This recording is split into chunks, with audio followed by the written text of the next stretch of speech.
This was first posted by Fred Kramer, 2125 on creepypasta.org. Don't forget to subscribe. Between them, from what I could see, she wore the same lifeless look from before, one that now made a little more sense given her lineage. The paramedics escorted her out to the ambulance, while the lieutenant convened with Claudette's aunt. Right before stepping up into the truck, though, she stopped, swayed for a moment, and spoke with a toneless indifference. "She lying?" I looked over at Claudette's aunt. "Look at her eyes." She returned a concerned gaze. "That ain't me." My mouth dried. "C'est un diable." My stomach churched. Then, without any further explanation, she calmly climbed up into the ambulance and was gone, bringing an abrupt end to my wild afternoon. I spent the remainder of the evening trying to study. After about 2 hours of mindlessly staring at my textbook, though I finally threw in the towel, the motivation just wasn't there. Plus, I knew I could use a night off. So, with seemingly nothing else to do, I popped a 30-milligram edible, poured myself a stiff drink, and prepared for blast-off. I was standing at the end of my childhood cul-de-sac when I finally came to. Staring up at an oppressive gray sky, I watched as an old-timey helicopter descended upon me. Its wired frame swayed side to side as its single occupant, a James Dean lookalike clad in a Cold War-era army uniform, looked down at me. I squinted hard trying to make out his face. His chin was honed and angulated, cheekbones high and tight, hair slicked back and greased, and his 5 o'clock shadow was sharp enough to draw blood. For some strange reason, I felt like I knew this man, but for the life of me, I couldn't figure out how. Despite having no idea who he was, I felt oddly drawn to him, almost as if I had known him my entire life. It wasn't until I got a good look at his eyes, though, that I finally figured out why. Hidden amongst a paternal warmth were the eyes of my grandfather, the same grandfather that I had lost to cancer when I was 8, and spent the rest of my life idolizing. Only this version of him looked to be stuck in 1952. The moment I realized it was him, a deep sense of longing set in. Nearly 2 decades worth of love and admiration came pouring out of me as hundreds of precious memories flooded my mind. Fat tears of joy began to stream down my face as the helicopter landed directly in front of me. I had so much to ask him, and even more to tell, but what I wanted most of all was a hug. A hug that I thought was dead and buried long ago. But right as I reached out to embrace him, I woke up. Orange beams of bright morning sun poured in through a break in the blankets. Despite the oppressive stench of bottom-shelf bourbon that wafted off of me, I felt good. Focused, motivated, and thoroughly refreshed, I was ready to take on the day. Shit, I was ready to take on the year.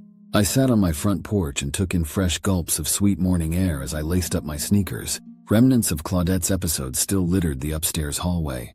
I had a feeling that it was going to be a long time before I saw her again.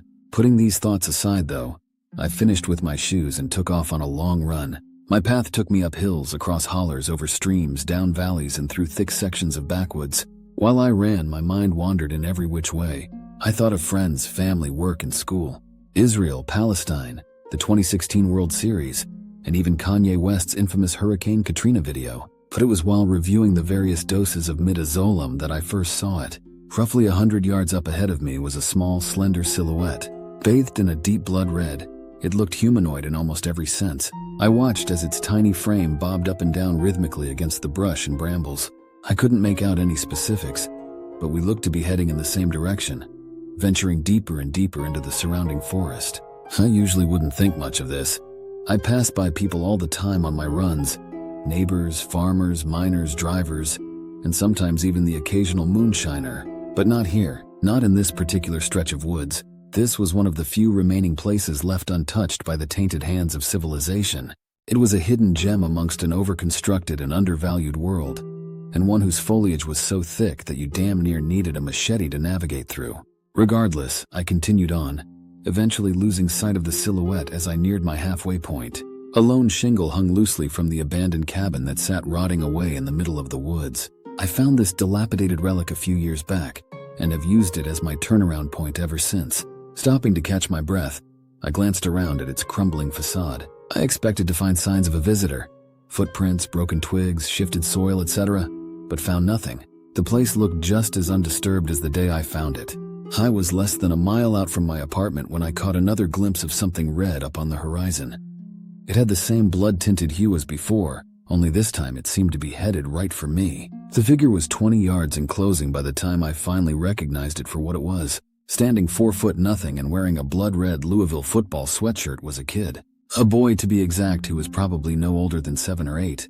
20 yards later, and the boy passed without incident. We didn't exchange words. We didn't exchange glances.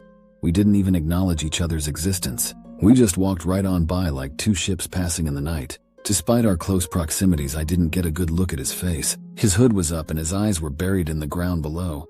Outside of the sweatshirt, really the only other identifying aspect was his obnoxiously sweet floral scent. I was back inside my apartment and halfway up the stairs when it hit me. The sweatshirt. Blood red and lined with thick black trim. It was the same one that I had worn when I was his age. And when I say same one, I don't just mean the same style, but rather the same exact sweatshirt. Like shared an identical burn mark right over the Lou same. A heavy tightness filled the center of my chest. Things had gone from strange to downright creepy in the blink of an eye. I mean, there was no way this was merely a coincidence, right? Regardless, I wanted no further part of it. So without hesitation, I bolted back up to my apartment and slammed the door shut. I spent the next few hours fixated on the boy in the red sweatshirt. I tried anything and everything to distract myself. I read, I studied, I did push-ups, I did sit-ups, I watched TV. Hell, I even tried watching porn, but nothing seemed to take. I was obsessed. But then, just as things couldn't seem to get any stranger, a familiar bang rang out. "Hello?" I called out in a forceful whisper. The flowery stench of artificial lavender filled the cluttered hallway that I was now creeping down. "It's Patrick, Claudette's neighbor," I repeated, this time a little louder. I tiptoed towards her door. It was still just as wide open as she had left it, only now an eerie stillness seeped out. I groaned. Either someone was messing with me or I was losing my goddamn mind. I stepped inside and inched my way forward, clomping my feet in an effort to forewarn any potential occupants. I didn't want to catch a paranoid pill pusher or schizophrenic Satanist by surprise, especially since there are enough ARs and AKs here in Whitesburg to fund a small army. Now I don't know exactly what I expected to find. Maybe a drug den or voodoo temple given her recent behavior. But it surely wasn't this. Not the everyday run-of-the-mill subsidized apartment that lay before me.